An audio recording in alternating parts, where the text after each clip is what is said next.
ശ്രീ മാതാ അമൃതാനന്ദമയി ദേവിയുടെ സന്ദേശം ഉൾക്കൊണ്ട പുതുതലമുറ ലോക ജലദിനത്തിനൊപ്പം ചേരുന്നു.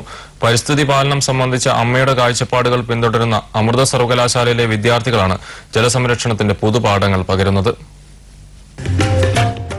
അമൃതയിൽ മികവിന്റെ അടയാളങ്ങളായി വളരുക എന്ന പദ്ധതിയിലൂടെ പുതുതലമുറ പറയാതെ പറയുകയാണ് പലതും. ജലത്തിന്റെ അളവ് കുറയുന്ന ഇന്നത്തെ അവസ്ഥയ്ക്ക് പരിഹാരം തേടുകയാണ് അവർ. പുനഃസംസ്കരിച്ച പ്ലാസ്റ്റിക് കുപ്പികളിൽ ജൈവ പച്ചക്കറി കൃഷി പരീക്ഷിച്ചാണ് വിദ്യാർത്ഥികൾ പരിസ്ഥിതി പാലനത്തിന്റെ പുതുവഴി കാട്ടിത്തരുന്നത്. ജലത്തിന്റെ ഉപയോഗം പരമാവധി കുറച്ച് പുനഃസംസ്കരണം നടത്തി പ്ലാസ്റ്റിക്കിന്റെ വിഷാംശം കളഞ്ഞ് ജൈവവളങ്ങളിലൂടെ കൃഷിയുടെ മികവ് തേടുകയാണ് അമൃതയിലെ കുട്ടികൾ. അമ്മയുടെ സന്ദേശം ഉൾക്കൊണ്ടാണ് ഇവരുടെ പ്രവർത്തനം.